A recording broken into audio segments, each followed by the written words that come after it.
How are we doing? Good afternoon, everybody. Some participants still joining, so forgive me if we hang on for a moment while a few more people join.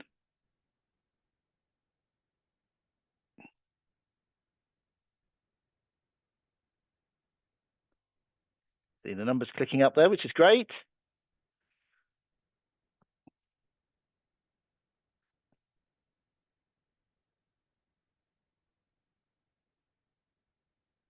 We have a hand raised there. Hiya. Hiya, Fazer. Okay. I think we're 2 minutes past.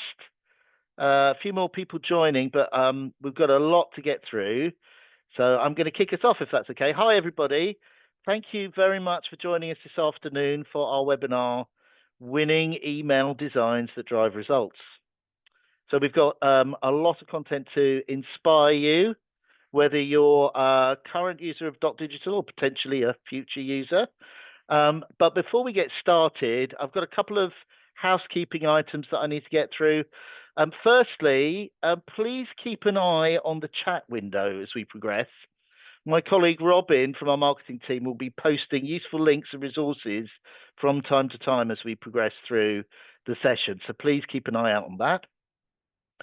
Also, if you have a question, please could you pop it into the Q&A box, which you should see in the toolbar at the on the edge of the screen there at the bottom edge. Pop your question in there. Robin and the creative team will be answering your questions as we go, but we'll also be looking for any questions that might be more useful to expand on, and we'll save some of those for our session at the end of the webinar where we'll have a bit of live Q&A for you. So without further ado, I'd like to introduce to you our Creative Studio Manager and our lead creative genius here at Dotdigital, none other than Jenny Newton. Hi, everyone. Hi. I thought Toby was lost backstage, but it turns out it was me who was lost backstage. I'm really sorry about that. Welcome to the webinar, everybody. Toby's probably done all his introductions already, so I won't go through those again. But just wanting to check, can you all see my screen okay? We should have a screen that says Winning Email Designs That Drive Results. Toby, could you confirm? You're on mute. Yep, I can confirm. Perfect. We can see that. Thank you. That's brilliant. Okay, great. So without further ado, let me take you through the agenda for today. We've got quite a lot to cover. So we're going to look at how we can create beautiful emails that work on all devices. How can we grab attention and get clicks? We're going to look at some customer interviews and examples, and we're going to have a bit of time for Q&A at the end. So let's have a look at the first part. So we're going to basically have a look at how we can translate your branding to a great email design. We want to do everything we can to represent your brand faithfully and accurately in emails. But email design does have a few limitations that can require a bit of compromise. So print design and web design, they offer a great deal of freedom. They're pretty much unlimited nowadays, but HTML email is lagging behind a bit. A lot of modern web design techniques just simply don't really work in email. So why is this? What's holding email back? Let's start by looking at some of the practical reasons. Okay, so first thing we need to do is have a look at what email clients your contacts are viewing your emails on. So one of the first questions we always ask is, have you looked at reporting, and do you know what devices your contacts are opening the emails on? This is because not all email clients are equal. So that's one of the reasons why email design can be quite challenging. So Apple Mail on desktop, iOS Mail app on iPhones, iPads, they're all pretty amazing at rendering modern HTML email code. Other email clients like Outlook and Gmail, they're a bit more challenging. So it really helps to know where your emails will be viewed because it can help you plan your creative approach. It gives you an idea whether you can push the boundaries or whether you need to kind of prioritize the more challenging email clients like Outlook for Windows. So what are some of the key considerations that we need to bear in mind with these email client limitations? So Gmail's the first one we need to have a think about. It clips content after 102 kilobytes. This doesn't include image sizes. It's literally just the file size of the HTML code. So what does it mean in practice? Essentially, the longer the email and the more complex the layout, the more code it will contain, and the more likely it is to get clipped when it lands in the Gmail inbox. So you can get around this with things like simple single column layouts or possibly sending more image content. But if you do send very long emails, it is something that you need to test for. We're going to have a little look at image-based emails and some of the pros and cons a bit later. But let's just have a look at another problem email client first before we do. So Outlook for Windows. This is the reason for quite a lot of design limitations in email. So Outlook for Windows traditionally has used a Microsoft Word rendering engine, which essentially means it doesn't support a lot of modern HTML and CSS code. So it doesn't like web fonts, it doesn't like overlapping content, background images, rounded corners, animated, interactive content. It just basically ignores it. It might change in the future because there is a new version of Outlook that uses a web browser for its rendering rather than Word. But until all the other older versions of Outlook are gone, we're kind of stuck with the limitations. We're going to come back to some of these challenges a little bit later and look at how we can get around them. But for now, let's look at some of the factors that make up good email design. So one of the most common questions we hear when we're designing emails for our customers is, can we use the branded font? So there's a few challenges around fonts in emails, and it's important to look at it because it's an issue that often drives design decisions. So what are email safe fonts? We talk a lot about email safe fonts. They're essentially fonts that are installed on all devices. So we're looking at things like Arial, Times New Roman, Georgia, etc. In contrast to that, what do we mean by non-email safe? So if the font isn't available on all the devices that your email might be opened on, it's not considered email safe. So we've got some Google fonts in there, we've got some purchased fonts. Believe it or not, Comic Sans, not an email safe font. So yeah, there's a lot to think about with fonts. We can use Google and Adobe fonts in email designs. So you need an Adobe Creative Cloud account if you want to use Adobe fonts. There are a few limitations with both of those things. But obviously you may have purchased a custom font for use on your website or in print materials. And we just need to talk briefly about what the challenges are around using those in email design. So purchased or licensed fonts. Unfortunately, they're usually licensed for use on a specific website, and they're often blocked from loading in emails by something called CORS policy. Basically, it's a server security protocol that stops unknown sources from being able to load up the font. So this is one of the reasons why a lot of designers opt to create image-based text, and then obviously it will show in those emails. But it does have some drawbacks. We're going to cover those extensively a bit later on. But before we do, let's have a look at where Google and Adobe fonts do work. So it's a good idea to have a look at your reporting, see what the most commonly used email clients are when your audience are reading your emails, and then you'll get an idea of whether you can use a Google or Adobe font and whether it will show for most of your contacts. So iOS Mail app and iPhones, on iPhones and iPads, they work fine. Apple Mail on desktop, even Outlook on Apple works actually. Outlook for Windows, obviously that's a no-no.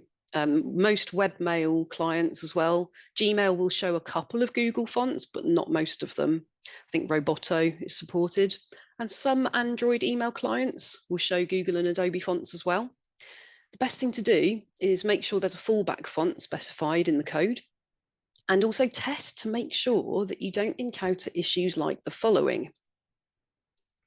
So the first thing that often happens is if the character width is different on the fallback font and the web font, you might find your beautiful one-line heading, say you've got 3 columns of text, and they're all exactly the same length. When it uses the fallback font on Outlook for Windows, you might find all of a sudden it breaks onto 2 lines, which is not ideal. So there's a few examples here. So this is one that we tested out, the Google font Just, which is a slightly smaller character width than Arial. And you can see all of a sudden our beautifully curated columns are no longer the same length when it shows that fallback font. Testing's the only real way to get around this. And just trying to use an amount of words that will absorb any changes in character width. So just making sure you don't run right up to the edge of a column if you have a narrow web font. And that should just allow enough flexibility that it looks good on all email clients. Okay, so some key takeaways for choosing fonts for your emails. Use an email safe font for consistency if you can. Now, the interesting thing is a lot of your readers, when they're scrolling through their different emails, they'll be seeing things like Arial, Times New Roman, and all the web safe fonts in a lot of those emails. So it's not quite as jarring as it would be if they'd come from, say, your website and then loaded an email. It's usually the other way around. So yeah, it tends to be that email safe fonts do actually look really good in emails and obviously good for consistency.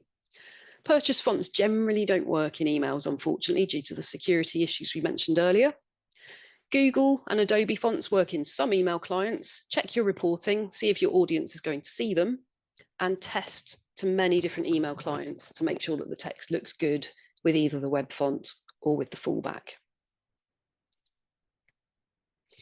So we briefly talked earlier about making our text into images. So does this solve the problems? Yes and no. So we see a lot of emails that purely consist of sliced images. So all the text, every button, everything in there, it's all graphics, and that's just sliced up and popped into an email. They look beautiful, and that method offers endless graphic design freedom. It doesn't necessarily maximize engagement with your audience. So we're going to have a little look at some of the reasons for this and ways that you can start to introduce editable live content into the emails as well. So the key question, can your message be understood without the images? Is it clear what action the reader should take? We want clicks. We want something we can measure. Does the reader of the email know where to click? We also want them to download the images. So is there anything in that images off email that's going to entice them to do so? If not, there's probably some areas for improvement that might help increase that engagement. So here's an example I received today, which it could do a bit better on all of those points. So the other reason that we really need to make sure we've got some editable text, live HTML text in there, is to make sure it's accessible to those using screen readers. So you can obviously add alt text to your images, and we strongly recommend that you do that for all images that aren't purely decorative patterns or that sort of thing. But bear in mind, alt text doesn't display in Outlook for Windows, which is what we're seeing here. So it's not a replacement for live HTML content. This is also to cover people who might be looking at the emails on a train with a slow connection, or they might just have an email client with images turned off by default.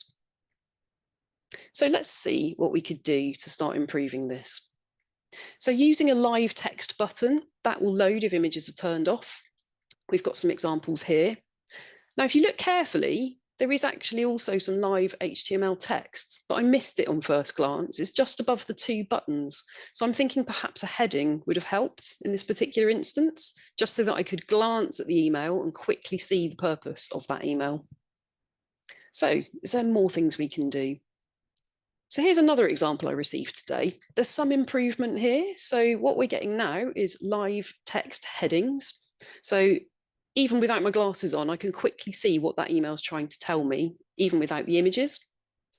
So we've also got some background colors as well, which is a really nice way of just guiding the eye and creating some visual impact, even without the images showing. So that's a nice touch there. It draws the eye to the important information.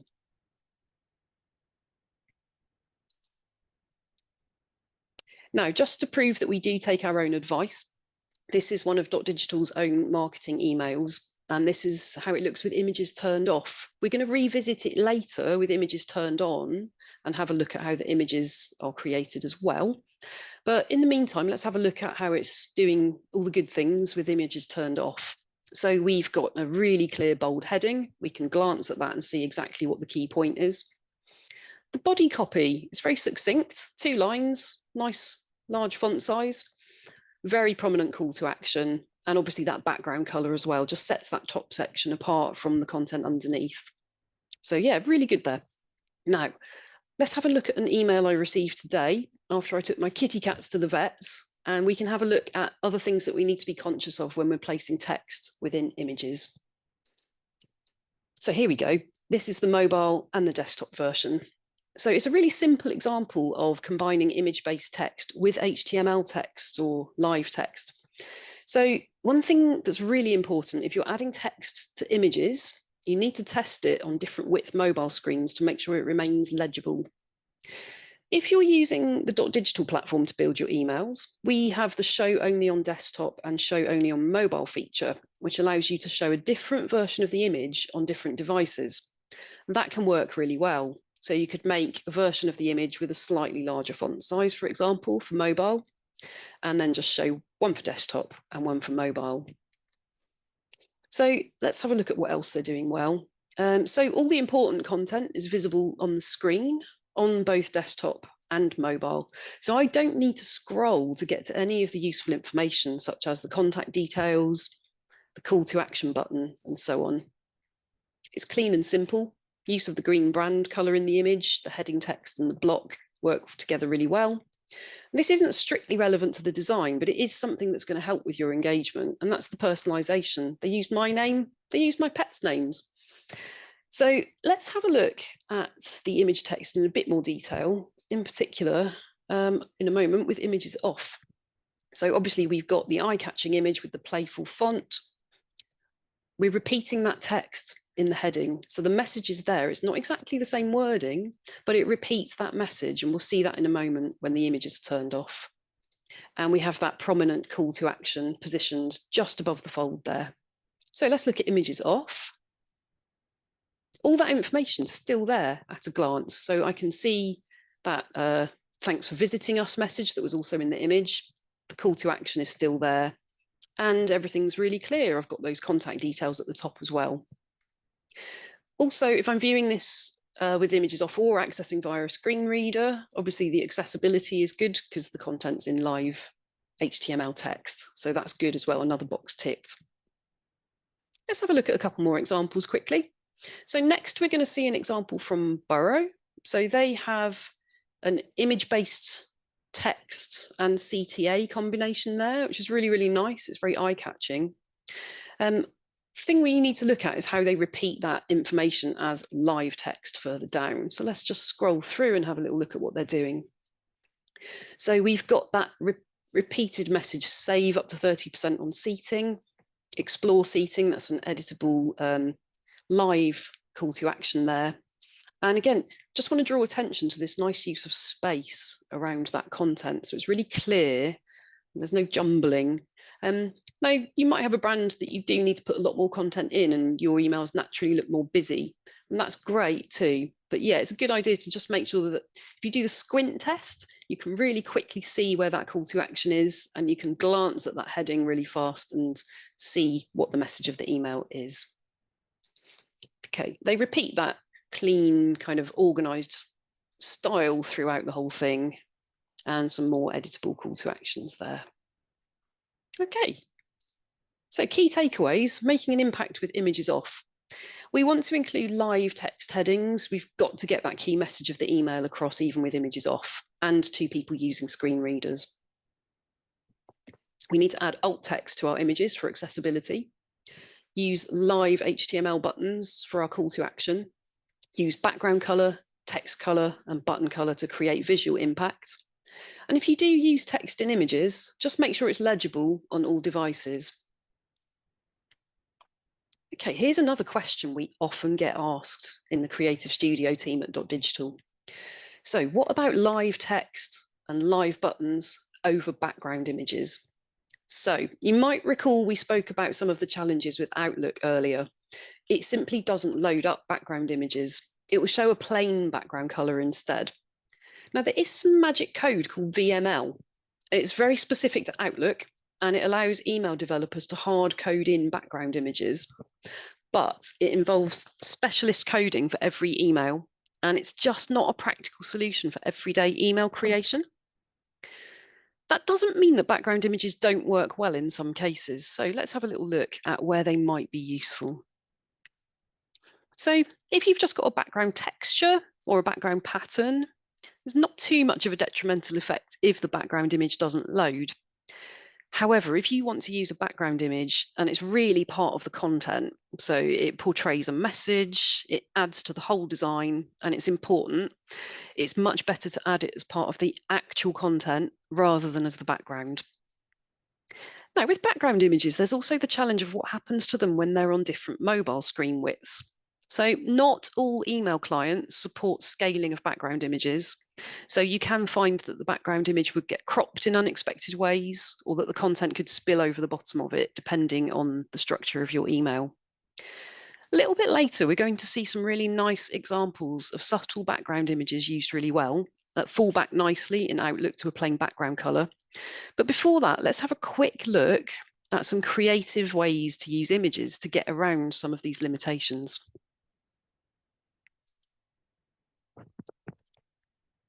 Okay, so let's talk about striking a balance between image content and editable live HTML text. So here's where we're at so far. So support for custom fonts, modern design techniques is not consistent across the different email clients. We could create purely image-based content, but images alone might not be best for engagement, in particular if you've got opens on Gmail or Outlook, which Outlook particularly often has images turned off by default.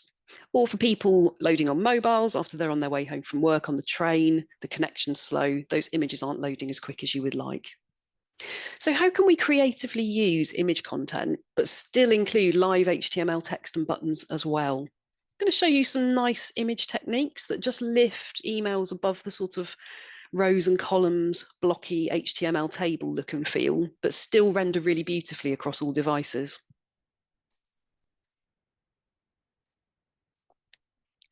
Okay, you might recognize this one, but this time it has an image. So this is an email we looked at a little bit earlier in the part where we looked at images off. But this time we're actually displaying the image. Now, at first, it looks like there's overlapping content here, which we know Outlook doesn't like. But actually, there's something quite clever going on here. The blue and the white background there are actually part of that image in the middle. So they kind of create this seamless transition and they make it look as though everything's overlapping. And it works really well across all devices because it's obviously part of a foreground image. And there's other ways you can use this technique of just including something at the edges of your images to blend it into the background in the emails to help it look a little bit less like it's structured in rows and columns.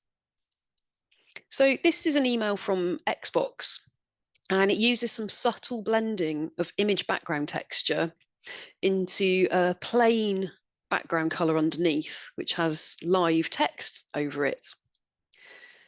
So if we look carefully, what we've actually got are images in the top half, and that texture in the background is just gradually faded to a plain background color. And then we've got live HTML text in the block underneath with that background color. So it helps it look really designed, but it doesn't fall foul of any of the images off issues that we looked at earlier. So that content will still be seen by screen readers. It will still show up with images turned off.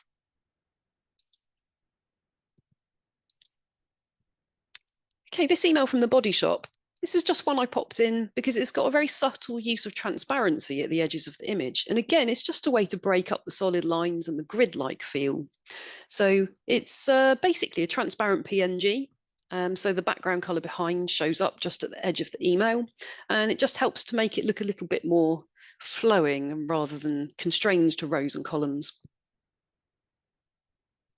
Okay, now we've covered some of the key points about image use in email, fonts, and now we're going to have a look at our first customer conversation. So I'm going to hand over to Toby to introduce this video.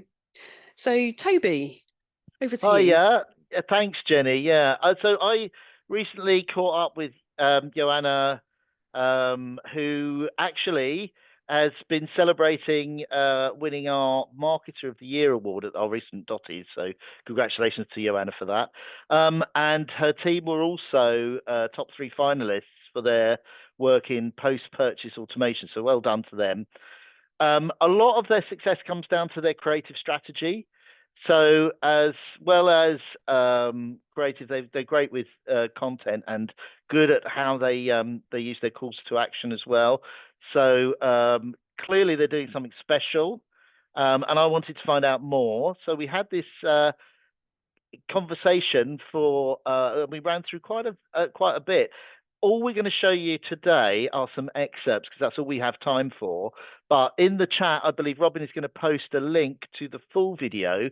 So if you'd like to watch that later, please make a note of that link and you can watch the full interview with Joanna Mills at Beko.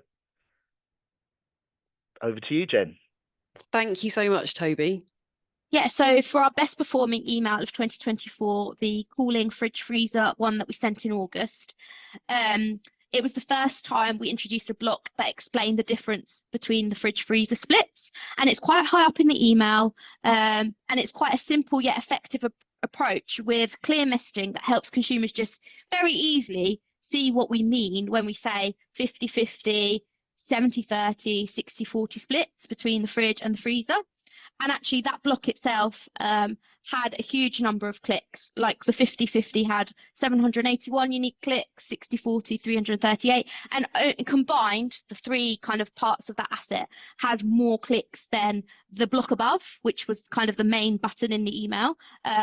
So I think that works really well. And then below that we have a section on water dispensers, which we know many consumers are interested in, followed by a block highlighting our key technology, which in this case was Harvest Fresh. And we aimed for a focused approach to keep the messaging relevant. So it's a bit of a longer email than some of our others, but still quite succinct.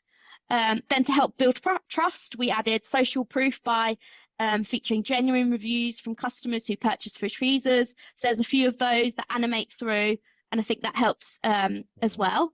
And then we also highlight our Which Best Value Home Appliance Brand Award and our 10-year free spare parts, just to provide compelling additional reasons for consumers to choose our brand. So I think kind of stacking the content in this way has really helped that email perform well. Yeah. Then in terms of our automated content program and the emails there, I think what really works is the streamlined design. So you'll see it on screen now. It's a bit more simple than kind of the newsletter email we just talked about, in that it's kind of got 3 key blocks. It's very to the point. There is a bit more information. However, it's quite focused on the areas that consumers will want to know about. For example, how to change the temperature on your fridge freezer. Perhaps consumers haven't realized how to do that and how simple it is, but the email helps guide that consumer. And the email layout is mobile optimized as well, so the content stacks really nicely for effortless navigation and a smooth user experience on those smaller screens, which we know most people open via mobile, so I think that's really important. And then we finish the emails with the download your manual and FAQ links to help consumers easily access the information they need themselves.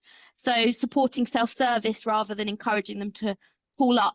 We kind of want them to call up customer care as a last resort if they're not able to find the information they need. We've built out the information on our website to really help their journey, so that they can do a lot of kind of the everyday things, maintenance questions, etc.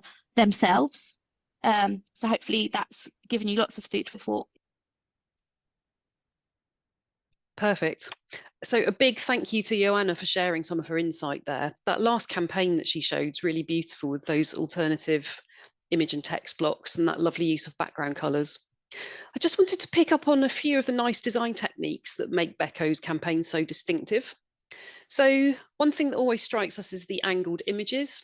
So it's incorporated into the images themselves. And then in this top section here, we've got the editable live text heading, body copy and HTML button there as well.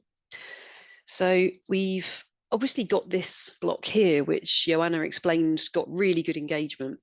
It's really beautifully designed and informative. And it's possible to build a block like this with either image in text-based image-based text, Or you could do this with live HTML and obviously those live buttons as well, with a very subtle background image. So we'd probably recommend the latter, obviously, because that helps with engagement with images off and so on. If a lot of mobile devices are being used, that can happen on trains and so on. But yeah, really, really nice design. And thanks again, Joanna, for sharing. So I can hear a lot of you out there thinking, hang on a minute, you keep talking about images, but I need to send a lot of text. So you could be sending information, newsletters, you might be B2B. How do we make text look engaging in emails? So let's have a look at a few things. So it's all about avoiding overwhelm and giving the eye something to focus on, and also breaking the text into bite-sized chunks. Color can really help, as can inline images or icons. Use callouts, bullet points, and other ways of making the text quick and easy to scan. And it's really important to use a hierarchy of headings just to make sure the information can be understood at a glance. You can really kind of call out the topics of the email in those headings. Also, don't forget to pop calls to action in so the reader knows what they need to do. But be wary of peppering the body copy itself with hyperlinks in the text, because it can start to look a bit untidy, and it's not always very thumb friendly on mobile either. Key takeaways for text: using those headings, breaking up large chunks. Try not to use large amounts of text if you can, although sometimes that is hard to avoid with certain types of email. So you can use things like read more type links and link through to landing pages or to downloadable documents. Dotdigital platform, we have landing pages, which uses a really similar drag and drop editor to the email builder. So it's very quick and easy to pop content there to link through to from an email. And as soon as you've got a link through to some more content, you've got something you can measure as well, which is really important for your reporting. Okay, so we've talked a lot about how to make sure your emails are beautifully branded and look great. We've looked at fonts, image-based content, how to use images creatively, and we've touched on a few other areas as well. But we need them to drive results as well. We don't just want them to look pretty. So we need some measurable actions so that we can go into that reporting and see what people are actually engaging with. So let's talk about buttons and links and so on. So what key points do we need to consider when choosing where to place our buttons? They need to be thumb friendly, eye-catching, give them room to breathe, make sure that text is legible, repeat if needed to catch readers who made it to the bottom of the email but haven't yet clicked anything. So we're going to have a look at some really good examples of call to action positioning and design from our next customer, Macmillan, in a moment. But before then, we're just going to hear a few words from Philippa Wilding. So I'm going to hand over to Toby again to introduce the video. Thanks, Jenny. Yeah. So again, yeah, I had a chance to meet with Philippa and have a chat with her about some of the work they've been doing with the creative studio team at Dotdigital to create a brand new email marketing template kit. And also, quick plug for Philippa. She's the strategic email marketing and planning executive at Macmillan Cancer Support, and part of her work has seen them get also a finalist position in the Dotties. So congratulations to the team for that. They've been doing tons of exciting stuff with the new template, which we'll show you in a sec. They've also been looking at some new channels as well. So they've just started using Dotdigital for some SMS messaging, which is quite exciting. Obviously, of most relevance to us today, let's hear a little bit about what they've been doing to update their templates. Now, as before with Joanna, the interview is quite long. You can watch the whole interview on the link that will be provided in the chat in a sec, but this is just an excerpt of that interview. So roll VT. So our creative strategy when approaching our new templates was to have a fully holistic approach to email at Macmillan, and also our brand identity within those emails.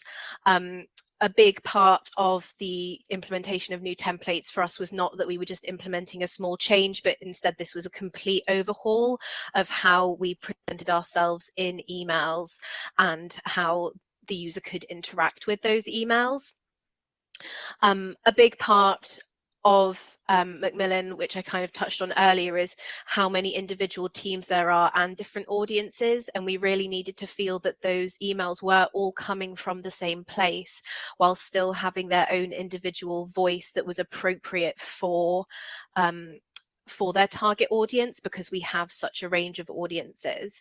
And in doing that, we underwent a really in-depth SWOT analysis with our key stakeholders of what was working and what wasn't within our templates. And also we really had to consider things like the integrity of our Macmillan brand identity, championing email best practice, and meeting the needs of the many, whilst also focusing on user interaction, and not so much maybe the demands of teams wanting, say, a sub brand or a different way to stand out. We still really wanted to champion that holistic look.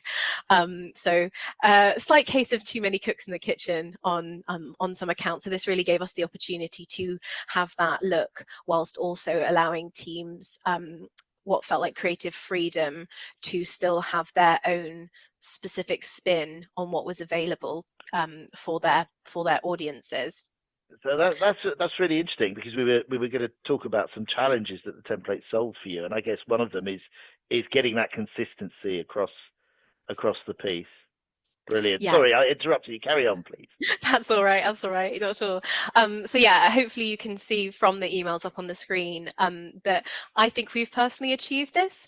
The emails shared sort of cover some of our broader audiences. So one being a finance support email, that this is part of our wider journey that we have called Point of Diagnosis, which is for those who have received a cancer diagnosis and signed up for these support emails. So it's got a bit more of a serious tone, and you'll see by there's slightly less imagery, and the imagery used is much more appropriate. It's not quite so much like our fundraising imagery that you can also see on the screen. That's a bit more bright and sunny, different events, that sort of thing. So it was really important within this email that we were able to utilize blocks to still allow for visual interest in that email, whilst also not being too distracting from the key messaging that was needed.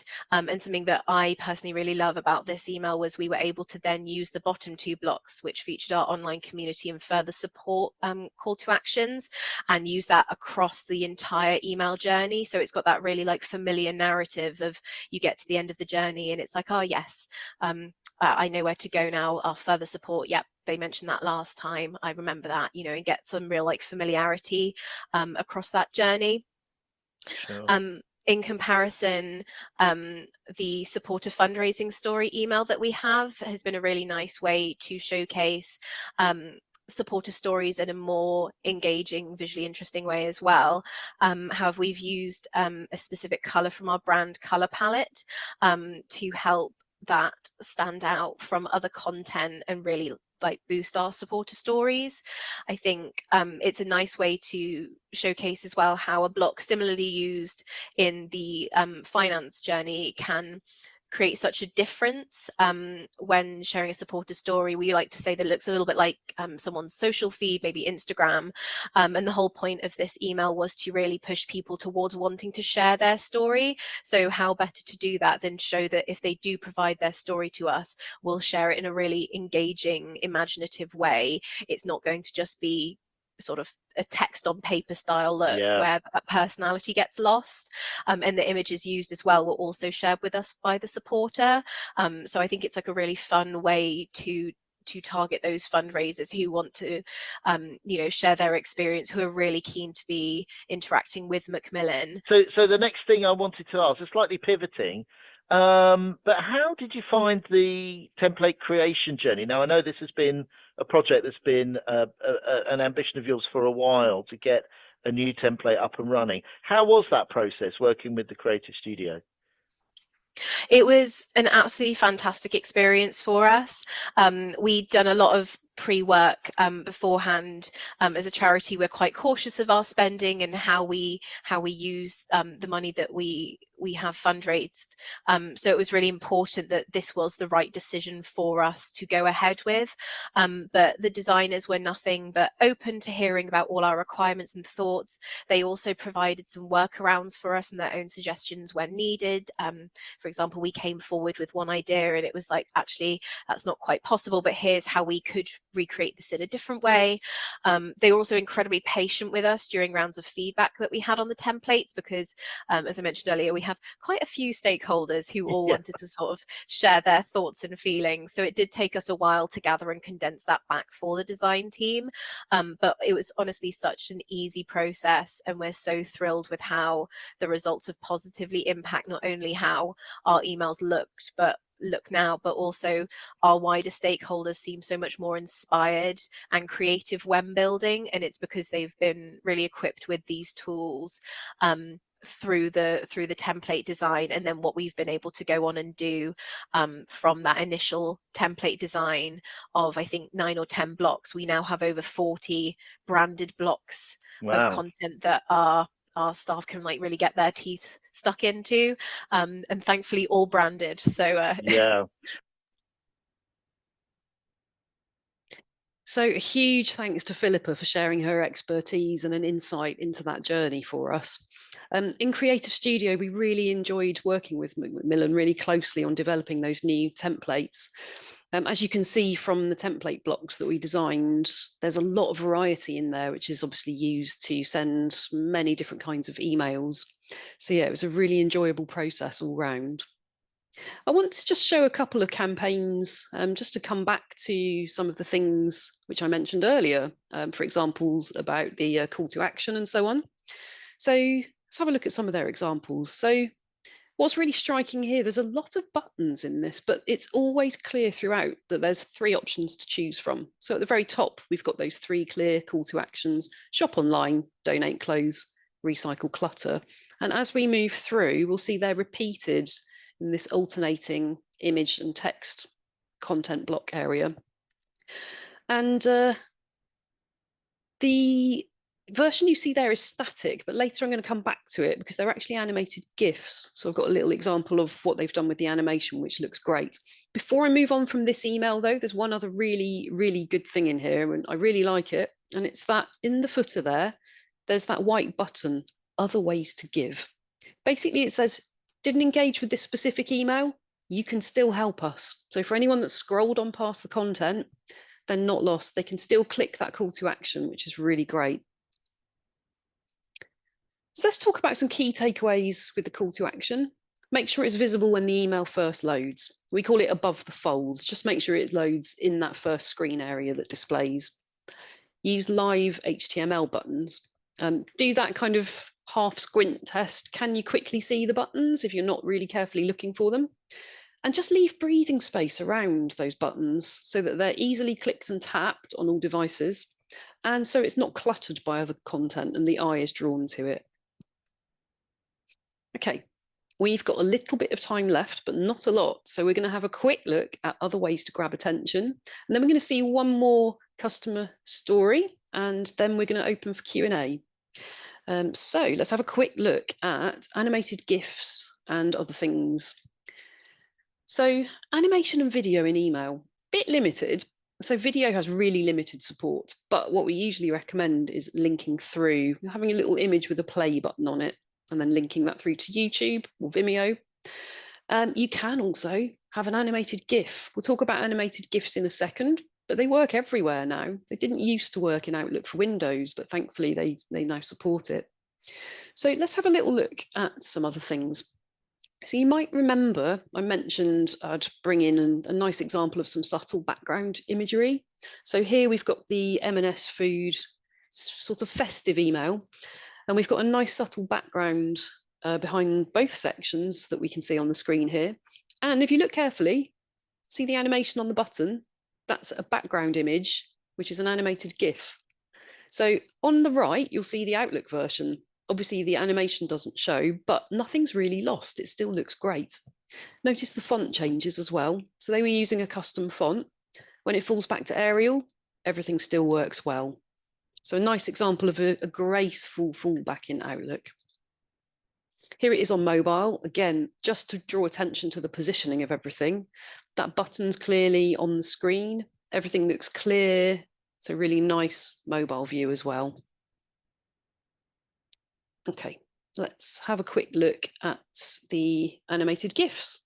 So I mentioned I was going to bring this email back.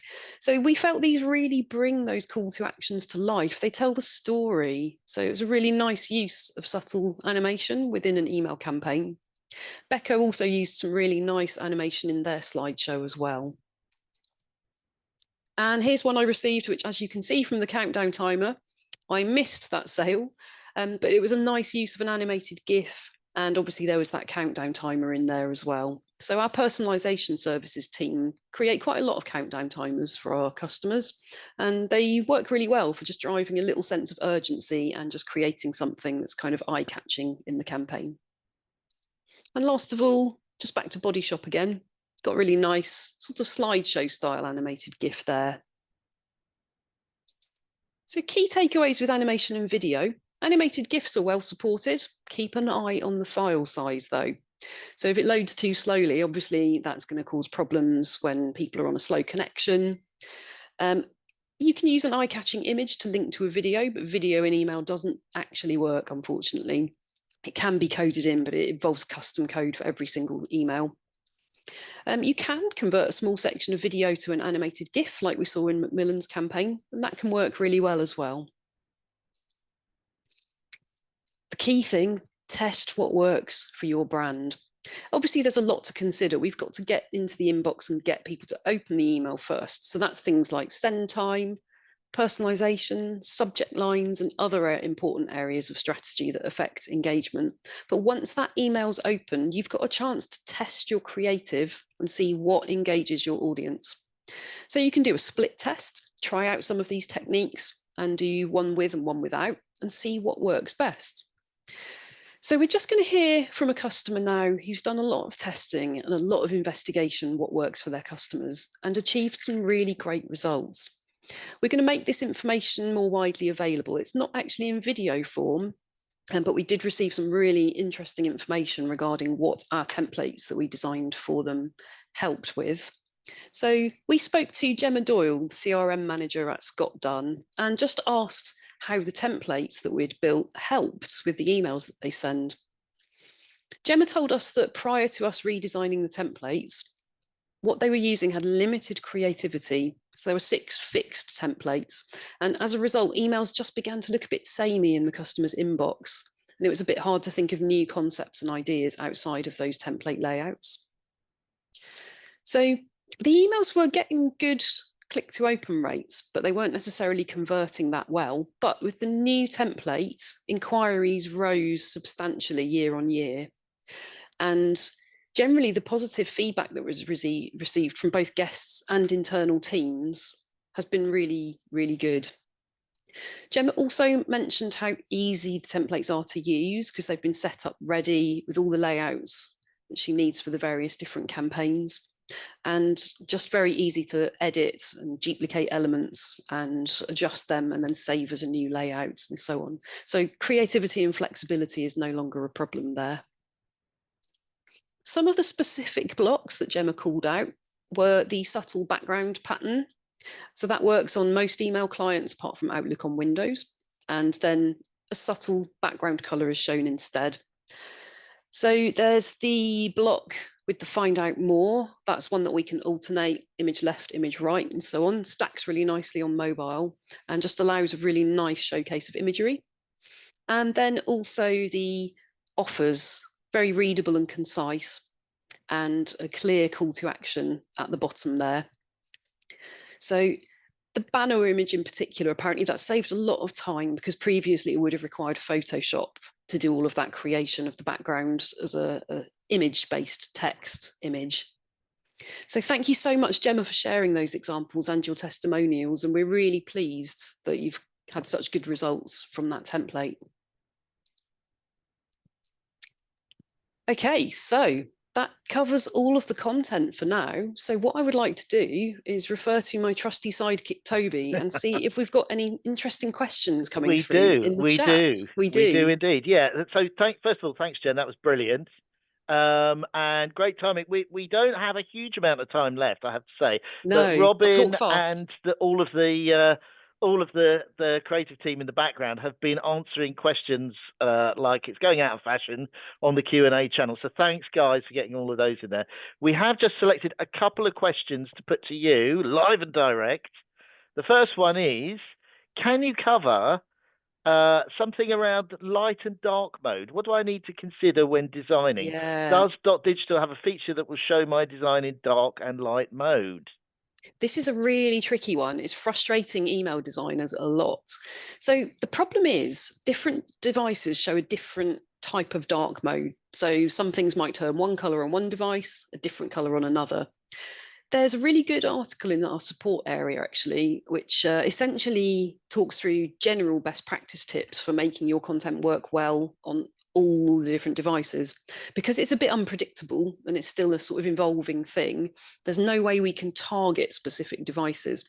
There's some code you could potentially put for things like iOS mail, but it's not editable. As soon as you start editing that campaign in the platform, then you probably find you need to change that code as well. So yeah, there's a lot of good best practice things. So using obviously good contrast between your background color and your text. Also, if you have something like a white logo on a colored background, make sure that it's not a transparent PNG that's just a white logo. Because then when that background inverts, you might find you've got white on white and your That'll logo disappear. vanishes. Yeah, exactly. And above all, test to as many different devices as you can. That would be my main advice. That was what I was gonna say. I guess it's all down to testing because there's no hard and fast rules. But there's Watch a this good space article, though. It'll probably evolve. Yeah, but if you're a Dotdigital customer, hop into the help area, the help center, and just look up dark mode and you'll find a really nice article with some examples of what happens, some advice on what to do with your text, your images, your buttons, and so on. And hopefully that will help. Cool. Thank you very much. Another one, totally different. We're about to acquire a competitor. Can we use our template kit for the new brand too? Or would you advise we have a whole new kit? Okay. So it sounds like what this person's referring to is one of the templates that we can design and build for our customers using Dotdigital. So it's basically a header, a footer, and a series of blocks, a little bit like we saw for the Macmillan design earlier. And it's usually got the branding all nicely set up. So it'll have all the fonts set up, the colors, etc. And then it's just kind of easy and quick to use. We can quickly rebrand them. There's a little service that we offer to rebrand templates. So if you've got multiple different brands that perhaps have different colors and different logos, that's quite straightforward. Or even better, most of it's usually easy to change in the editor itself. So you can simply duplicate the template and whiz through, swap out the background colors and so on. Okay, if you've got handy. Google fonts, you might need us to help code those in. But yeah, a lot of it can be done by you, the user, as well. So in essence, it can be done, but we're here to help if they need it. Yeah, exactly. Okay, if you need different blocks, so if you want a different design for the template, that obviously might involve a bit more design work. But if you're happy to keep the structure and just swap out the styling, colors, fonts, backgrounds, and so on, then we can, yeah, you can either do that yourself or we can help. I'm going to try and squeeze in one more question. I think we'll be okay. Yeah, I think so. Do we need to optimize our image sizes before we upload them to the platform? Oh, I love that question. That's this is a really good deep question, isn't it? Yeah. So what I'll do is I'll talk first of all about general image best practice in terms of file sizes, and then I'll talk specifically about how Dotdigital handles images.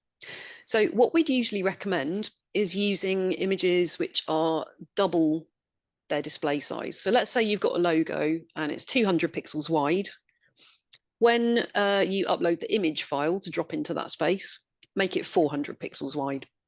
Basically, that means it's going to look really sharp on all the different sorts of screens, particularly Apple Retina screens. Anything that's scaling up. So let's say you've got two columns, and on mobile, they go one under the other. The images stretch out, so they're kind of full width on the mobile screen. Modern mobile screens are quite pixel dense, so we're talking sort of 1400 pixels upwards these days. So you'll probably want to make sure your image is reasonably high resolution for that. If you load it up exactly the same size as it's displayed on desktop, so a 300 pixel wide image, when that stretches on mobile, it's going to look quite sort of pixelated. So we'd probably recommend something around 1000 pixels, maybe a bit more, between 1000 and 1500. But there's something very important to know about how Dotdigital handles images. If you upload a PNG file, Dotdigital will leave it completely alone. So you choose the size and the file format and the resolution. Sorry, that's the word I'm looking for. However, if you upload a JPEG, the platform will actually resample it down to 660 pixels wide upon send. So you can upload a JPEG of any size without worrying about having too big a file size. The thing that we would say is make sure it's at least 660 pixels, because otherwise it will get a bit blurry when, again, it goes onto those more high resolution screens. So yeah, in a nutshell, anything that's fixed width, double the pixel size that it's actually displaying at. Sure. Anything that's going to scale up on mobile, go for either, if you're using Dotdigital, a JPEG of at least 660, or if you need something super high resolution, use a PNG that's a bit more high resolution, so maybe between 1000 and 1400 pixels or so, but beware of file sizes. So you need to just strike a little balance there. Yeah. Testing again is key. But thank you, those were great questions. If you're using JPEGs, then the platform will do it all for you anyway. Sorry, Dotdigital platform will sort that out for you, yeah. Cool. Well, listen, that was brilliant. Thank you, Jen. We're nearly out of time. I just want to say to everybody that, well, first of all, thank you for joining our session today. I hope you found it useful. I hope you've had a chance to make a note of those links, so you can watch the videos back, the interviews rather, and there's a form there if you want to find out more information as well. All I would ask is that when, in 2 minutes or so, when the webinar closes down, there will actually be a survey that pops up. It's only going to take a couple of minutes to fill out. If you could possibly pop in a couple of answers that we're asking for, it would be a massive help to us. It would be much appreciated. And your feedback will help us to make these future sessions even more useful and even more tailored to the kinds of things that you guys want to hear about. So also, if you've got questions for creative, or you want to know a bit more about how we can help you and you're a Dotdigital customer, there's an option to give us that information in that feedback survey as well. And as Robin mentioned, we're going to cover any questions that we weren't able to cover afterwards as well. So yeah, you won't be forgotten. Indeed. Thank you to Robin for organising and helping out with everything. Really appreciate all the behind the scenes assistance. Yeah. And thank you everyone for attending. Thanks for attending, and thanks to our speakers who agreed to be interviewed. And I hope we found it all really useful. Somebody just put their hand up. I'm not sure whether that was a question. Let's have a look. Just a warning, we believe it cuts off at 5. So if we suddenly disappear, apologies. We will disappear any second now. There are some more questions coming in. Thank you. Keep your questions coming in up until the last minute, and anything we can't answer here, we will gather them and get you the answers. So once again, thanks very much, guys. Enjoy the rest of your day. Have a good day. Thanks again. Take care. Right. So I press